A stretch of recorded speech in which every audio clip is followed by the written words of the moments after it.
Now, this morning we have Catherine Swords with us. Good morning, Catherine. Good morning, how are you doing? How are you? Great, thanks a million. And a few hours off, so it's even better. God, did I really kind of rip your heart out there saying, Carers, it's over tomorrow, your holiday, your event is... No, every day is a holiday. If that's what you want to call it. I know. Like carers, you kind of, I don't know, is carers the right word? Sometimes you say, are you a carer? I'm actually a parent. Yeah. Am I doing what anyone would do for their child? Absolutely. Mm-hmm. And how old is your son? Tom is 6, so Tom has been born with a rare chromosome disorder, and he's been basically sick since he was born. So we spent probably nearly the first year in Crumlin, and he's had, in his lifetime so far, he's had like 56 admissions to hospital. Wow. Now, in saying that, he's absolutely brilliant. He's great form, he's great humour, he's non-verbal, he's tube-fed, he's incontinent, he's only started to walk. And sometimes you think, oh my God, how do I do this? But you do because they're your child, and you've no choice. So when you think about a carer, you know, I always think people asking if you're applying for anything, say, what's your occupation? And you have to think, what is my occupation? Are you the mum or the carer? Yeah. Yeah, and it's probably a really difficult one because it's not really nice, I feel, to say, oh, I'm a carer, because at the end of the day, he's my son. So, and yet I am caring for him 24/7 because he does need 24/7 care, and there's no way around it. And it is exhausting and it's really hard work. But at the same time, I love him to bits, and I'd have it no other way that somebody else would mind him. And can I ask for yourself, I mean, when you have somebody else caring for him, you know, do you get respite? Because we all have to look after ourselves as well to be a better person. But that's the whole point about it, I suppose. One of the worrying things is, oh my God, if I get sick, if I get a chest infection, if I get a cold, what's going to happen? So you go into panic mode that you're not actually allowed to be even sick before it happens sometimes. So we have been extremely lucky, I would say, along the road. Initially, Jack and Jill stepped into our lives when Tom was only 5 months old, and they gave us support up to the age of 4, which, I mean, if anybody knows who has had Jack and Jill, they're an amazing charity, and they provide nursing care through the public, because at the end of the day it's the public who make the donations, and they had given us lots of hours for 4 years, and that was a brilliant start for us. So I think once you get into that and you have that little bit of care, you realise how much you need a break when you have somebody taking them. And then once the age of 4 comes, you're obviously handed over then to the HSE, because unfortunately Jack and Jill can't afford to continue from the age of 4 because they don't have the funds from the state. And then the state take over, and they've given us 8 hours a week nursing hours, which is fantastic too. I know some people might say, oh my God, only 8 hours. But look, at 8 hours is better than no hours in my eyes. Yeah. And then even better again, St Michael's House, where my son attends and has been attending from a very young age into early services, provide an absolutely ingenious thing called Host Family. So rather than an outside respite house where you go into and your child is left and minded by other people, a host family is a family basically like your own, and they take Tom once a month for us on an overnight. They take him on a Saturday morning and we take him home on a Sunday evening. Sometimes they take him on a Friday and he doesn't come home till Sunday. And it's an absolutely amazing service. It's a blessing, a good night's sleep. And you don't realise till they're gone how much you miss having your own normal life, if that makes any sense, because every morning we have to get up and feed Tom at 6:30 in the morning. So regardless of anything, 6:30, bang, you're up. So when he goes to a host family, the rest you get is amazing. And like one thing I would say about the host family is we were very fortunate that our friends signed up for it. And I would just say, if there's anybody out there who thinks they could or would like to take a child with special needs once a month and can, don't be afraid to do it. The training is provided. It's not that difficult. It's just taking a child into your loving home. And people always, I used to find people say to us, oh God, it's terrible, what can we do anything for you? And say, no, we're grand.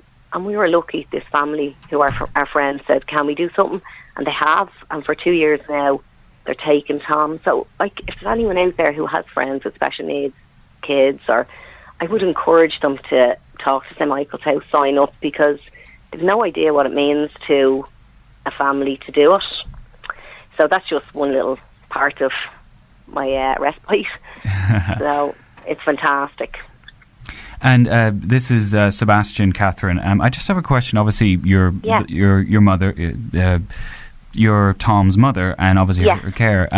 What is there a difference for you in terms of those types of, I suppose, names and labels, or is it all sort of part of one thing, or is there something that's kind of, you become the carer now versus being a mother, if you understand what I mean, or is it also just a blurred? Yeah, I don't know is the answer. I sometimes think when he's certainly sick, it's like you turn on this medical hat that, you've no choice, and you're like, okay, we'll get a nebulizer out, we'll get a glucose monitor out, we'll get the oxygen out. And you're in this zone where you're like, not a mother. And that's not really fair sometimes, because you kind of go, should I be doing all this? This is not really my job. I shouldn't be qualified to do this. And at this stage, I'd say I'm qualified to be a nurse 10 times over. And then at the same time, you are his mother and you do anything for them. So I really toy between the whole thing of, am I a carer? Am I a mother? Yeah, you're both. But I just don't know how to call yourself a carer, because is it selfish to say you're a carer because they're your children? It's one thing that I really fall in limbo with. And maybe down the line I'll probably say, oh my God, I really do, I'm a carer 24/7. I suppose one really hard thing for me is that I don't qualify for carers allowance. And so I can't work, I can't sign on the dole, and yet I can't claim carers allowance. So you lose a lot of your identity. You don't get a stamp. You don't get... So for me, for working all the years, it's one thing you do feel a little bit, not degraded is the word, but you don't feel recognised. And I am doing a job. It's just a different job. It's just for my own family. So I suppose in that sense, you probably not feel worthless, but maybe it's the recognition that Carers Week is given will bring that boost back into your life, that you think, oh yeah, okay, it's actually nice we are recognised as carers. Mm-hmm. And so, I'm wondering, we may have missed this at the start, but I'm wondering just maybe you could tell us about kind of what help your son Tom needs from you as a carer. What I need to care, what I do to care for him, yes, is it? Or? Yeah. Yeah, well, I suppose now that he's 6, he's... I can't say he's a lot easier, but I suppose he's going to school now, so he leaves for school in the morning at 8:30 and he arrives home about 3:15. So in terms of looking after him, he's completely tube fed, so he doesn't eat anything orally, and he's non-verbal. So it's very difficult to know what he wants, or if he's in pain or isn't he in pain. So I suppose morning starts with having to get up and feed him. He's not able to dress himself at all, so he's incontinent too, so you have to do everything for him. So in terms of changing nappies, you still have to do that. You still have to get up, dress him, feed him. Then he's gone to school and you get your little break. And then you come back from school and then it's this whole process, changing, feeding. And now that he started walking, he's not very stable. So if he wants to walk, I have to walk with him. So sometimes I could do laps of the house. He goes out to the garden, have to be out in the garden. So you couldn't trust leaving him on his own. And then the whole process starts again, feeding him, changing him, lifting him, putting him into the bed. He's your little mini gym. Yeah. I swear to God, I wear a Fitbit an odd time to kind of say how many steps have I done. And you kind of laugh and think, oh my God. But Catherine, can I ask you a question? You know, when I know that he sounds so very delicate, and because you're like your mother and also the carer, because you are the mother really most and foremost, and you know all his little the little things that he does, and you know the way he looks, like when he you know the way he can't speak properly, so you know the way he'll look at you or the way he'll ask for something.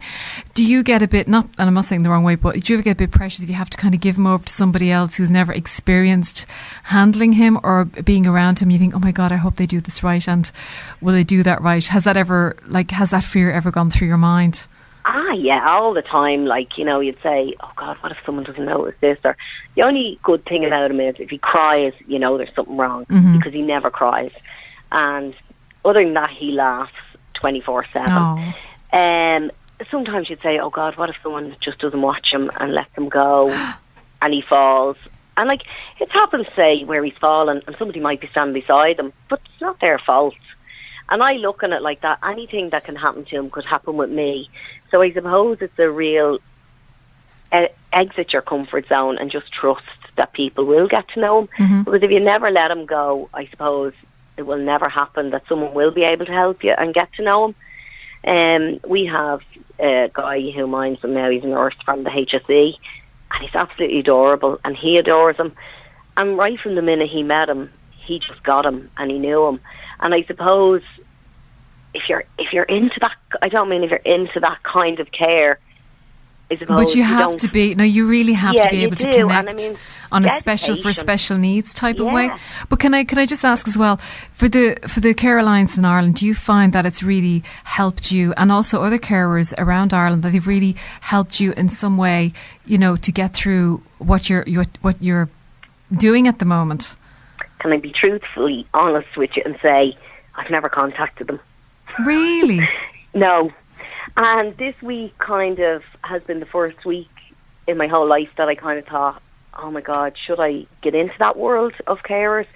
Because up to now, I suppose, it's more probably acceptance and a next step into another world where you move on and say, okay, well, what can the carers now do for me to help me out? Yeah. Because so far, say, I've had Jack and Jill, I've had HSE hours, I've had all that support. So as I move along, I think you go through stages where you realise, okay, maybe I need this group now to put me in the right direction as he's older. And I went to the launch of the day yesterday just to kind of see what it was all about and to kind of think, do I fit in here? Do I need this group or don't I? Did you connect with people like that were there? Because I mean, I feel when I hear you speak, it sounds like you're growing with your son in his development. So like you said, you had the Jack and Jill and the HSE, and maybe now you need like other people similar like you that need support, and it could be just a phone call. Yeah, absolutely. And I suppose like yesterday I went and a lovely girl got up and spoke, and she has set up the Special Needs Parents Association, and I listened to her and I just went into floods of tears because I suppose what the world I live in, I just get on with it and I just do what has to be done. But I think when you hear somebody tell a story and you can relate to it, then your whole world kind of crashes down. And I'm the type of person that doesn't like to be in that place. I feel you're better up on top than on the bottom. Yeah. And if you can keep going and keeping positive and keeping on the straight and narrow, it actually helps me to just move on. But I'm sure there's times, I call them blips, where you hit a wall and you think, oh my God, what am I going to do? Am I going to do this forever? What is he going to be like when he's 10? Is he 15? And when he gets older and stuff like that. And I'm 5'2" and he's nearly up to my chest. I have to go to physio later because of a bad knee, I have a bad arm. And you're thinking, I'm only like in my 40s and I'm a crock already. And those kind of things definitely worry you that, you know, how are you going to manage down the line? And I suppose the groups like the Care Association and that, they have, I'm not saying they've training courses, they've weekends away. So I suppose mindful things and knowing that there's other things out there for you is a great thing to know now. By listening to that, like, and what I was saying earlier on to you, you have to take care of yourself, because if you're no good, how can you be of good service to your son? And that's why I think carers need carers.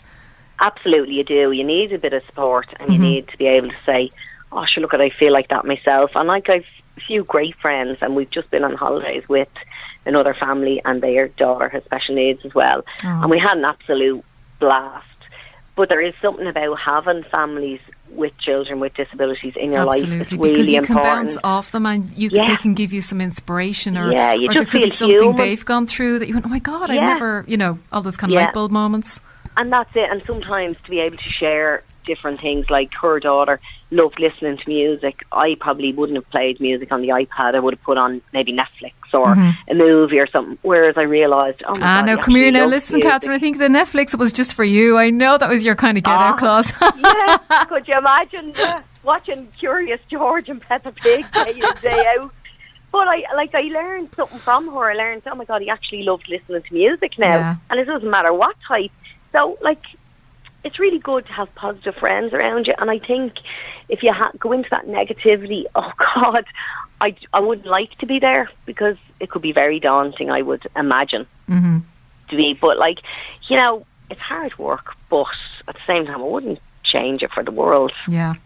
I wouldn't go back now and say, oh, I wish he was just normal. I wish he hadn't got this or that. For him, I would, because I look at him, he stands at the front door and watches all the kids out there playing. And you think, oh, I'd give anything for him just to get out there and play with them. But it's not like that, and it never will be. And that's just life. And I suppose loads of people are in the same boat, and you just have to make the best of what you've got. Well, Catherine, thank you so much for coming on this morning and sharing. No problem at all. Part of your life with us all. And, as I said, if you know somebody who's caring for a child or adult, do something good for them, because carers also need caring. Absolutely. Catherine, have a wonderful day, and thank you so much for coming on this morning with us. No problem at all. Thanks a million. Take care. Bye. Thanks.